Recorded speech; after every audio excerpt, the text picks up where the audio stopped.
Welcome to this introduction of the work by Dr. Matthew Gray, Conspiracy Theories in the Arab World. My name is Bob Bowker. I'm at the Centre for Arab and Islamic Studies at the ANU. And of course we acknowledge and celebrate the first Australians on whose land we meet and whose cultures, which are among the oldest in the world, we celebrate tonight. I have the great pleasure of merely having a hand on the tiller tonight. Other people are going to do the paddling, and it's only up to me to introduce the two speakers. The first of those is Mr. Peter Rogers, and after that we'll have Dr. Matthew Gray. I'll introduce them both at this point rather than interrupting the proceedings as we go forward. Peter Rogers is a former senior Australian diplomat and colleague of mine. His 24 years in the Australian Foreign Service included periods in Bangladesh and Indonesia. He was deputy head of mission in our embassy in Cairo, and between 1994 and 1997 he was Australia's ambassador to Israel. Peter has also worked as a journalist and as the Jakarta correspondent for the Sydney Morning Herald and The Age, and he was named as Australian Journalist of the Year for his reporting on East Timor. Peter left the government service in 1998 to resume his writing, and he has since taught Middle East politics and history at the Centre for Arab and Islamic Studies, also at the Centre for Defence and Strategic Studies at the Australian Defence College. He's a regular commentator on Middle Eastern affairs. His study of the Israeli-Palestinian conflict, which I heartily recommend to everyone, Herzl's Nightmare, One Land, Two People, was published in Australia in 2004 and in the US and UK in 2005. And his most recent book, Arabian Plights, The Future Middle East, was published in March 2009. Now I'd like to invite Peter to discuss the book before handing over to Matthew. But just following through what I was saying earlier, of course, and because I almost forgot, Dr. Gray is Senior Lecturer in the Centre for Arab and Islamic Studies. He's held that position since early 2005, and prior to joining the university, he worked in the Australian Public Service in the fields of trade promotion, defence intelligence and immigration policy. At CAIS, he teaches and conducts research in the politics, political economy, business dynamics and international relations of the contemporary Middle East. Matthew is a remarkable asset to the Centre.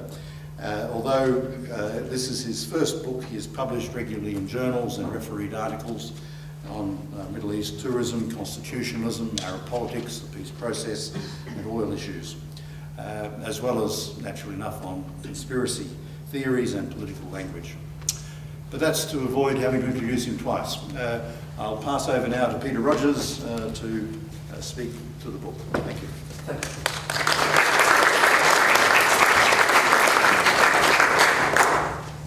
Thanks, Bob and Matthew, and good evening, everyone. I really am not going to say a lot about the book because you've come to hear Matthew talk about it, but I just want to say a few things.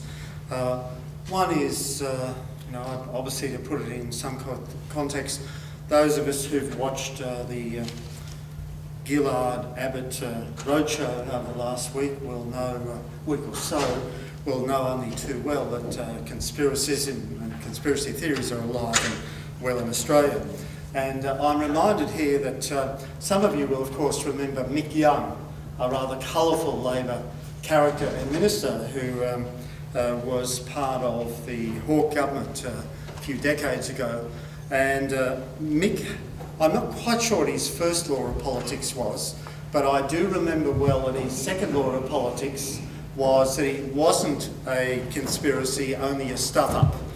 He actually used a slightly more colourful phrase, but I'll stick with stuff-up. So conspiracies are alive and well.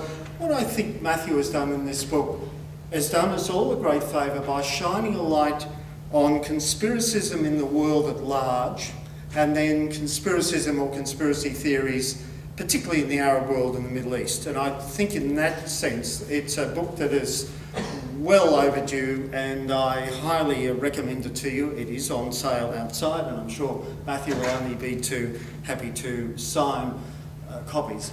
Before we get to that, I'd just like to suggest that anyone here who knows that the 1969 moon landing was faked, or perhaps that Elvis is alive and well, or more recently that the 2004 Indian Ocean tsunami was actually caused by undersea nuclear weapons testing, we'll get the point that conspiracism is not confined to the Middle East. That said, Matthew in the book asks a really important question, and one that well deserves thinking about and discussing and trying to put in context, and that is, why is it that conspiracy theories, if you like, appear to be as virulent as they are in the Middle East? And I think one answer that he suggests is actually that of history.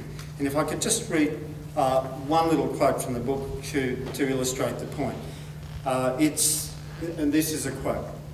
The British during World War I made a number of inconsistent promises to various parties about London's goals for the Middle East after the war. In particular, the conflicting implications in the 1915-1916 Hussein-McMahon correspondence, the 1916 Sykes-Picot Agreement, and the 1917 Balfour Declaration indicate that Britain was either inept or duplicitous in making the promises that it did. And I think that does help to inform and underpin the view that shapes some thinking in the Arab world in particular, that the West has been duplicitous, double-handed, double-dealing in its treatment of the Middle East for, in effect, the last century. One point I would make, of course, Matthew comments that Britain was either inept or duplicitous. You can, of course, be both. You can be a very dodgy conspirator, or a rather poor conspirator, and I think we've probably all seen examples of that. So one answer is history, but I think there's another answer which is actually harder to pin down, but it's more diffuse, but in some ways it's probably more helpful. And that is, and I think this comes out very effectively in the book, and that is that it suits quite a wide variety of players in the Middle East to use conspiracism to explain life, to explain the way they are, to explain why they can't do something or they haven't done something. I mean, it suits, in effect, that others have conspired to stop them. At a broad level, and I have a particular interest, as Bob suggested, in the the Israeli-Palestinian conflict. At a broad level, governments across the Middle East use the unresolved, and in my view, increasingly unresolvable Israeli-Palestinian conflict, which they point to, which they portray as the result of Western conspiracy, to explain their failures in domestic reform, domestic governance. That's at the governmental level. At the broader, if you like, the civil society level, people can blame the conspiracy or conspiracies between their own governments and the West for the shortcomings in their own lives. So in that sense, there's a wide opportunity that conspiracism offers to various layers of society to explain the way they are in the present and where they've come from. I'd like to just offer one more quote here, and that's towards the end of the book. And Matthew concludes, and I think it's a very important point, that conspiracy theories will remain a prominent feature of Middle East politics and society. And this draws out the points that I hope I've just made in a slightly different way. The first and most obvious reason for this is the attractiveness of conspiracism among elements both of state and society. The sheer popularity of conspiracy theories among many elements of society in the Arab world is due to their efficacy as a way of expressing political frustration or concern at the opacity of politics, or of challenging orthodox explanations that lack relevance to many people. For the state, conspiracy theories, like propaganda or lies, are a simple, attractive attractive method of distracting attention from the state and placing it elsewhere. So, in that sense, it seems to me, the two, when we think about it in those ways, that one conclusion might be, well, everyone's a winner. The state and those in society both win from this predilection for conspiracy. There's another comment that I would make, and that is conspiracy theories. And I have to say, I first heard this at a conference in which Bob was attending, where the Israeli Consul General got up, and she was a rather formidable lady, and said, even paranoics have enemies. And that's something I think we might keep in mind. Now, they're two easy explanations, but of course the world is a much more complex creature than that. And the world of the Middle East and the world beyond is much more complex than that. And so in that framework, I really commend Matthew for helping us appreciate, through what is a really fine book, and I do urge you to get it, and it will be available, just what a critical element conspiracism is. Our need to understand, our need to better understand conspiracism is in better understanding the Middle East, better understanding Middle East politics, better understanding Middle East society, because of its place in our world and how it shapes our world. So in launching the book, I congratulate Matthew on producing a fine, well-written book that is easy to read, and unlike so many books, it's not Dan Brown. You can read it in a couple of sittings. So I urge you to do so, and I look forward to hearing more detail and Matthew sharing more detail with you about it in the lecture. So thank you indeed. Well done.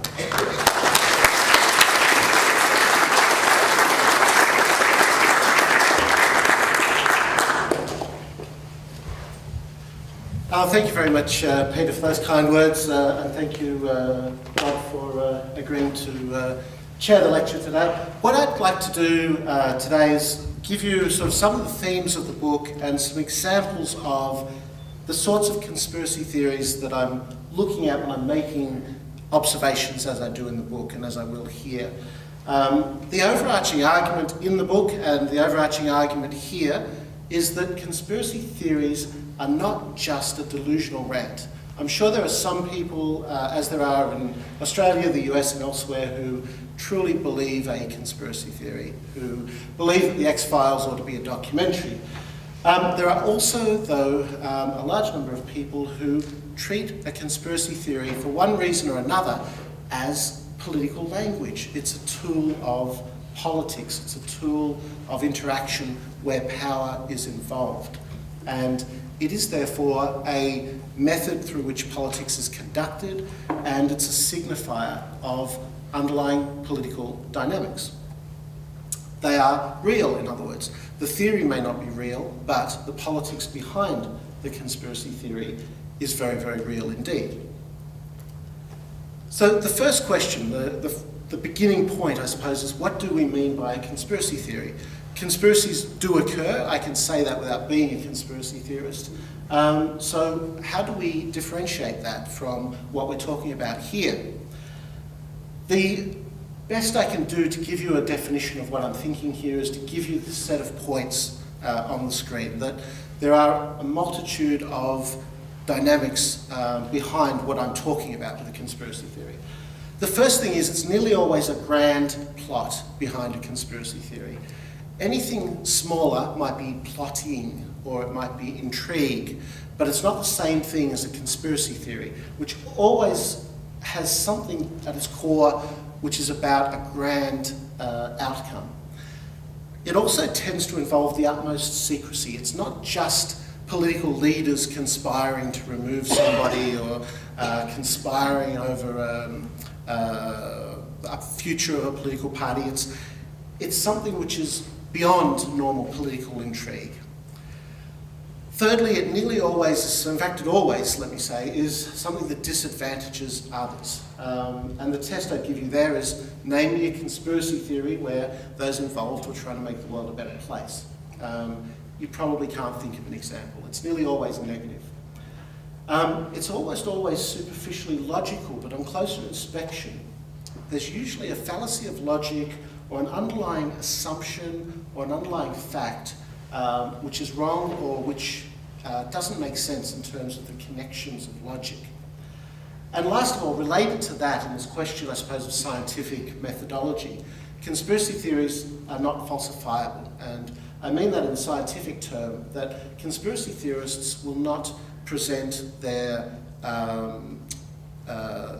facts and their methodology and their rationale and take you through a scientific process. They might pretend to do that, but there will always be some reason why the conspiracy theory can't be fully scientifically tested.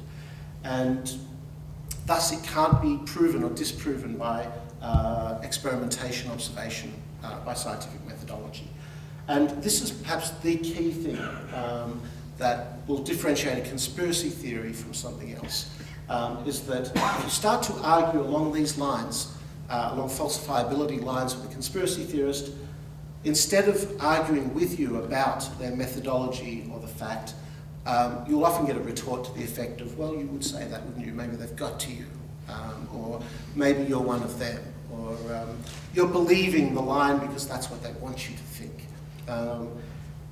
Having said that, let's remember conspiracies do occur, and that's one of the themes I try to bring out in the book, that there have been genuine conspiracies in and around the Middle East, and they have had impact. There's King Abdullah's collusion with the Zionists, the Lavon affair, which was a false flag operation by Israeli military intelligence in Egypt in the early 50s.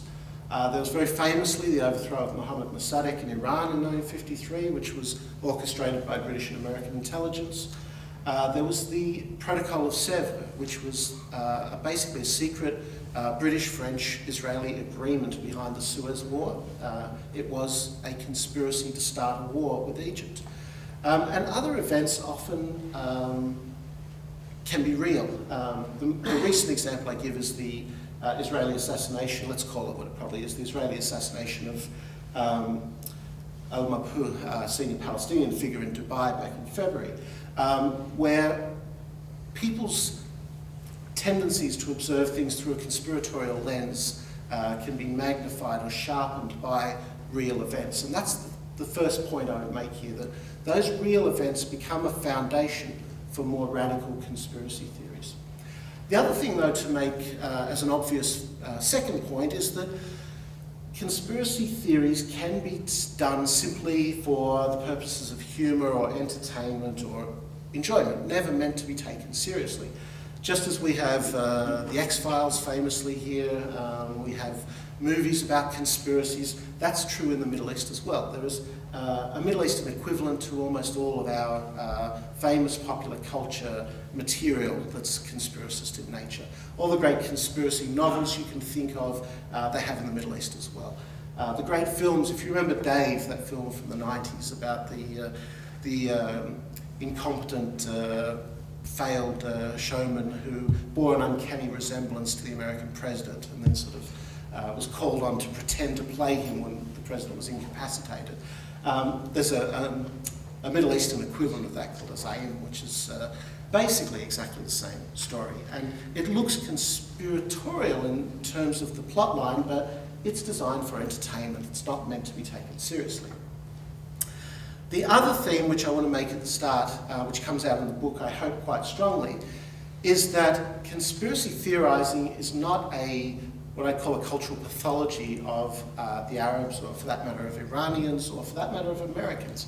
It's not something which is a genetic characteristic of people. It's not something which is even a genetic characteristic of culture. It is too common for that. It's something which is instead got a sharp political source.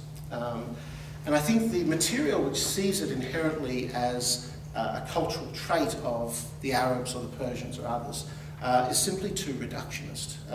And what I've quoted there on the slide is Daniel Pipes, who I think is one who falls into this trap. It says, conspiracism fosters anti-Western, anti-Israeli, anti-democratic, anti-modern actions. At the same time, almost paradoxically, it infuses the region's peoples with a sense of passivity. I think it's almost the other way around. I think it's that conspiracy theories represent some of the problems with Middle Eastern politics. They don't cause problems with Middle Eastern politics. So what I'm going to focus on now are what I think the 5 main explanations are from a political angle for conspiracy theories. So the first is the impact of history, which I've largely talked about, but the theme of this is that history has a strong echo in the Middle East. And I think we forget that here. A lot of what we consider to be ancient history is recent events in the Middle East. There is a strong historical echo in the region. And things that have happened in the past still have a strong meaning in the Middle East. So history is important. An old conspiracy, in our view, can still be very relevant today in the Middle East. History is also important because it establishes a base when someone's narrating a more extreme conspiracy theory. They say, look, we agree that the Americans, overthrew Mossad in 1953. We agree that, right? So if they could do that, why couldn't they do something else even more sinister? So it becomes the foundation on which the more radical or extreme conspiracy theories are built. History also sets a stage for mistrust. If you've got a pattern of bad leaders, if you've got a pattern of bad foreign relations, you're setting the stage where a conspiracy theory will be more believable. In that sense, it's also a continuum. A lot of people in the Middle East talk in a conspiratorial sense about the Americans as if they are basically a continuation of British or French colonial meddling in the region. So the dynamics might be a little bit different, but the Americans basically are seen as the successor to colonial powers. And last of all, people often have some basic training in history. Most of us have studied, at least at high school, have studied history. This means that most of us have some interest in it. Most of us have basic skills in analysing history. And that leads to what one theoretician called conspiracy theorising as naive deconstructive history. It's people who are not trained historians nonetheless trying to engage in deconstructive history. It's a genuine attempt by amateurs to be real historians. There's a few examples of this type of thing. The quote by Gilal Amin there I've put up because he's a very respected Egyptian economist, very, very sensible, writes wonderful, sharp, dispassionate analysis of economics, but what he's got here basically is something that a lot of people would say is a conspiracy theory about an impossible American role or cover-up around September 11. Now, in this sense, he's only echoing what a lot of people in the Arab world, and for that matter, something like 30% of Americans believe, and that is that the US had some role in 9/11. That could be as simple as just having had advance warning of the attacks or not acting on intelligence because they would have liked the attacks to occur or whatever. But nonetheless, it shows you how conspiracy theorising is not something that just happens at the margins. It doesn't just happen with marginalised people. It can be quite mainstream. And it highlights this distrust in the Arab world towards the US, towards the trustworthiness of the Americans, based, I think, on history, both real history and imagined or mythologized history. History does have an impact. Another one, which I'm sure you've all heard, because this is a Western conspiracy theory as well, is about the deaths of Diana and Dodi al-Fayed in 1997. A common Middle Eastern conspiracy theory is that the royals, probably through MI6, had Dodi and Diana murdered. There's a number of reasons for this. That she was secretly pregnant, therefore the future King of England would have had a Arab/Muslim/Egyptian half-brother, that Diana was cavorting with a Muslim and that that's not acceptable to the British royals. The other one that you occasionally hear is that these two are actually quite popular in the West. They're all over women's magazines and all over the news, and the argument was Well, actually, it was Mossad that had them killed because they were worried that if these two were too popular, there'd be a Middle East and Western rapprochement through them. There's even the classic one that they faked their deaths, no surprise there, to either escape the royal family or to escape the paparazzi. So presumably they're living with Elvis and Salman Rushdie. On the moon. It's here, I think, linked to history because this stems from that British experience in the Middle East. There's that sense that there's a British air of superiority over the Arab world as a former colonial master of it. There's a sense, I think, that the British have been nasty, duplicitous, deceitful in the past. They could be here again in the case of Donnie and Di. But turning to some more domestic drivers, the other second point I'd make is that conspiracy theories do also reflect a sense of ideological aimlessness in the Middle East. Now, what I mean by that is not that there's not ideologies fighting it out in the Middle East, but there's not a single ideology in the Arab world at the moment which to me seems to be capturing the majority. Islamism does not capture the majority. There's too many shades of Islamism. It's often a minority view, even if it's a significant minority.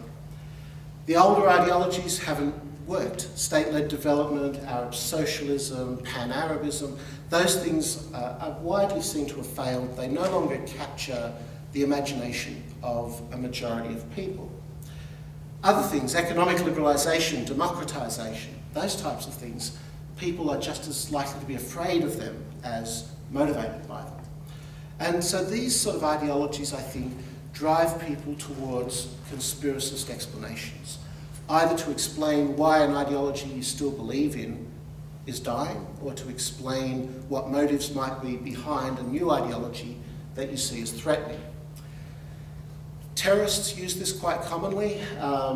I've given an example there of Ayman talking about the Americans will not allow an Islamic regime to reach the position of government except if it's an accomplice to the Americans. So that idea that his ideology is driven, at least in part, by this understanding of the true goals that the Americans have in Iraq and in the Arab world more widely. But you also see this from governments. The example there on the left is from an Egyptian school book.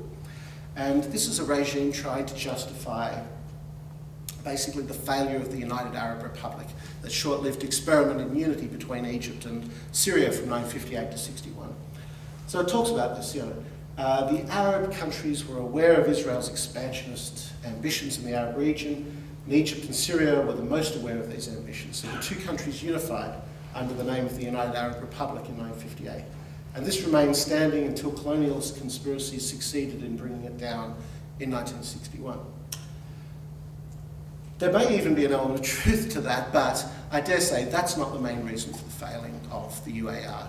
That type of stuff completely ignores the opposition from the bourgeois in both countries, the fact that the underlying political genes in Egypt and Syria were very different, the fact that political elites were never unified. There's no sophistication to a conspiracy theory like this, even if there might be a hint of relevance to these types of ideas. Thirdly, state-society problems and distant leaderships. And I think this is a case where the Arab world is not that dissimilar to the United States. One of the examples I make in the book is that you have this in the US as well. You have a view in more remote areas of the US that Washington is full of out-of-touch left-wing liberals sitting in the Beltway in Washington, making policy for their own means or on behalf of the UN or on behalf of foreigners, and they're out of touch with ordinary Americans. You see exactly the same thing in the Arab world. You see people saying, look, our government is out of touch, it's not acting on behalf of us. And I think that comes from a number of things. Firstly, you've got very strong local identity in the Arab world, as you do in other parts of the Middle East, and for that matter in the US. You've got people that identify by tribe, by village, by family, and whose loyalties, therefore, are much more localized. You've also got minority exclusionary governments, and you've often got neo-patrimonial leaderships. So they're very opaque, they seem to work in a corrupt, only partly visible fashion. It's very hard to make sense of what they're doing, so they seem distant, and they also seem a little bit mysterious. You've got opaque and at times nasty, even brutal bureaucracies attached to these governments as well. If governments have been engaged in torturing you, arresting you, harassing you, obviously it feels as though your leadership is not behaving on your behalf, if that's the way they're acting. And last of all, you've got strong local leaderships. People often turn to a local village or tribal leader, a senior figure in the family, and those sorts of people can often nurture that more suspicious view of central power. Let me give you an example of what I think is a case of this in the Arab world. One of the most common conspiracy theories I had given to me in Syria when I was there was that now former President Hafez al-Assad, who had been Minister of Defence during the 1967 Six-Day War, had deliberately lost that war. And the argument was he was Minister of Defence, he deliberately lost that war because he wanted to discredit the more radical wing of the Ba'ath Party and use that opportunity to seize power. Now, he did become president 3 years later, and that's the sort of logic that you get here. Is, look, he was Minister of Defence. He was in a position to lose the war. He did indeed become president. The war did discredit the radical wing of the Ba'ath Party and Jadid's government. So the argument sort of prima facie looks like it makes some sense. It is, though, I think, a reflection of the way society saw and sees Hafez al-Assad. They saw and see him as tough, as shrewd, but also as somebody who is opportunistic, who you can't really quite trust, who is distant from society, who will do something against the national interest if it serves his interests longer term. However, this type of theory, I think, suits the regime as well. They probably tolerate it, if not encourage it. It reinforces his image, al-Assad's image, as someone who is strong, who is clever, who is tough, and it also diverts debate from a more embarrassing critique of why Assad did lose the Six-Day War. A fourth point is about state as a conspiracy theorist. Remember, the state will actually get up and narrate conspiracy theories in the Middle East. They rarely do that here, even if they might occasionally tolerate a conspiracy theory in Australia or the US or elsewhere. Very rarely do leaders get up and narrate one. Hillary Clinton in 1998 famously talked about a vast right-wing conspiracy against her husband during the final years of his presidency. She may have actually been half right, but I think also she meant a conspiracy in a different sense. But what I'm talking about here is these really radical conspiracy theories can be heard from leaders, from prime ministers, from presidents, kings and others in the Middle East in a way that we don't see very much here. Several Middle Eastern leaders are renowned for this. Saddam Hussein, Muammar Gaddafi of Libya, Hafez al-Assad was given to them occasionally, Yasser Arafat was given to them occasionally. And even when they don't do it themselves, they may do it through mass media, through semi-official channels and things like that. And there's a few reasons for this. I mean, the state, I think, does do this most obviously as a tactical diversion, saying, whoa, wait, don't blame me for something, it was a conspiracy, I'm a victim too. That sort of simple thing is part of the answer. It also distracts attention from people. If you give this as an alternative or a counter-narrative, it becomes a way of hiding, perhaps, what the truth is behind a story. Again, that example of Hafez al-Assad in the Six-Day War, the conspiracy theory suits him because it makes people less likely to say, well, if it wasn't that, why did we lose the war? Was it actually al-Assad's ineptitude? So you avoid those types of nasty questions with a tactical diversion from a conspiracy theory. But there's also a more symbolic reason to this as well. A conspiracy theory can actually assert or reassert a leader's domination if it makes them look tough or conniving or clever or dangerous. It can suit them, especially in an autocratic setting. The other thing, in a more Orwellian sense, I suppose, is that it's state symbolism in the sense that it can be deliberately there to construct counterfacts. The state may not even care whether you believe the conspiracy theory.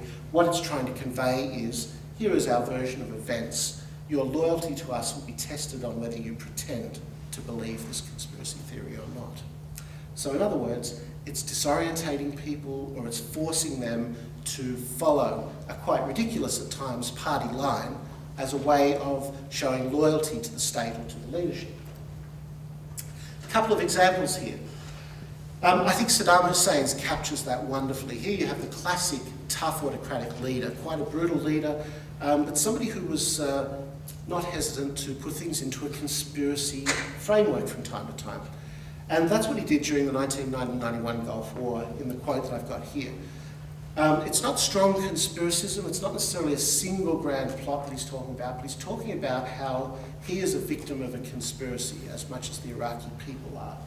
So he says, remember what Zionism and US imperialism have done against Iraq, starting with the Iran-Contra scandal, when the plot against Iraq reached a dangerous phase, when US and Western media began to prepare for an Israeli aggression against us, which we confronted in the statement of 8th of April 1990. This was a reference to the rhetoric back in the spring of 1990 between Iraq and Saddam over Saddam's WMD program.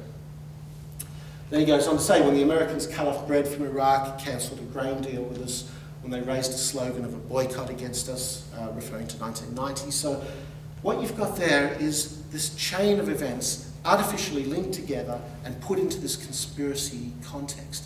He's trying to say to the Iraqi people, I'm a victim here of a conspiracy just as much as you. Don't think of me as a leader who's failed or got us into a war that we're losing. Think of me as somebody who is standing up on your behalf to a grand set of conspiracies by Israel and the United States against Iraq. And you notice he puts it in that term, not a conspiracy against you or me, against Iraq. So it's put in that nationalist and us all together sort of sense. Muammar Gaddafi's quote there on the left is, I think, even more mysterious than Saddam's, because this is really quite weird. This one just comes from last year, a speech at the UN.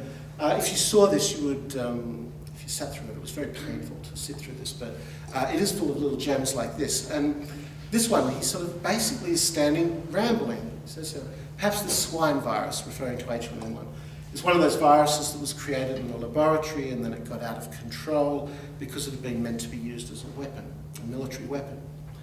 And then he sort of rambles and says, as well as the nuclear weapons, the hypocrisy, starts to sort of ramble a bit about hypocrisy by major powers, predominantly talking about the US and the West. With Gaddafi, what makes me scratch my head a little bit is I think he might actually believe this. It might be a case where a leader actually does believe his own conspiracy theory. He has been quite an isolated leader. He has had that very nasty experience with the Americans where the US has been engaged in military confrontation with him in 1981, 1986. You've had sanctions. You might remember in 1986 in the military strikes that the US launched, one of his adopted children was killed. He's got that history there. He's also quite an isolated leader. He doesn't travel extensively. He has been isolated for a long time. So he could believe it. The other thing is, all politics is local, and he may well be making the speech on the world stage, but for the domestic audience, hoping that this sort of thing would be reported back. And a message that people might get from this, if they believe it, they might say, oh, here you go. We have a leader who's smart enough to actually see what's going on and strong and bold enough to actually get up in the UN and say what's really going on. If people don't believe it, they might still say, at least this guy is getting up there and contradicting the main orthodoxy, the American orthodoxy, the Western narrative. At least he's getting up there and saying something, even if it's wrong, he's getting up and he's challenging these powers that threaten Libya. So there is value, I think, in what he said there politically, even if it really does look quite delusional. Finally, other conspiracy theorists. Remember, the transnational media is an important mechanism through which conspiracy theories are conveyed. Some of them are victims of conspiracies, according to theories. Others narrate conspiracy theories. Others propagate them. Others are alleged to propagate them. So the transnational media fits into all sorts of places here. And Al Jazeera has been accused of everything, of being the propagator of a conspiracy theory, the victim of one, the mechanism of one. That's probably a sign they're doing their job quite well and quite dispassionately, I think. Extremists, like I said with the Zawahiri reference earlier, will use conspiracy theories as well. They will target the state, they will target external threats, and they will use these things to reinforce to people their pre-existing prejudices, get them on board, and at that point bring them ideologically into that camp. So conspiracy theories become a way of people hearing what they want to hear or what they most fear, and then responding more positively to this more radical message or extreme message. And this, along with things like the internet, this is a paradox, I think, of new technologies. That these new technologies, on the one hand, can spread fact, education, information, opinion, but they can also be very disjointed. They can also fragment things. Anybody can get up and publish a conspiracy theory online. There's a lot of voices on satellite television and chat rooms propagating these sorts of theories. So there is a paradox to communications technology. It can be something that informs scientific analysis and debate and informed public discourse. It can also be something that fragments public opinion. An example, the Al Jazeera bombing memo. This could actually be real, although if it is, it's probably George W. Bush misspeaking, which wouldn't be the first time. But basically, there is a claim that when Bush and Blair met in 2004, Bush said that he wanted to bomb Al Jazeera headquarters in Doha, that is, so in the capital of a US ally in the Gulf. And that Blair had to go to some lengths to talk him out of this. And the claim is that this was captured in the record of the meeting, so there is actually written evidence of this. And the UK government has refused to release the memo of the meeting, despite the British press making freedom of information requests. I don't think it's credible in terms of a serious intent to bomb Al Jazeera on the outskirts of Doha, but what I think you do have here is something that could easily have been twisted into a grander conspiracy theory that feeds on people's worst fears about George W. Bush. Remember, the Americans had supposedly accidentally bombed Al Jazeera in Kabul in 2001. They had accidentally bombed Al Jazeera in Baghdad just before the fall of Baghdad in April 2003, which killed an Al Jazeera reporter. So there is that history there. There is a precedent on which people will build this sort of conspiracy theory. And like I say, it's not beyond the realms of possibility that Bush said something silly or off the cuff and that it found its way onto the record of the meetings. Although what people who have seen that memo have said is that there's a lot of national security stuff in there as well, and that's why the freedom of information request was denied. But still, you can see where this comes from. You can see how a claim, which you might be able to make a conspiracy theory out of, can snowball into a much grander conspiracy theory. And this is one which a lot of Britons believe, not just Arabs.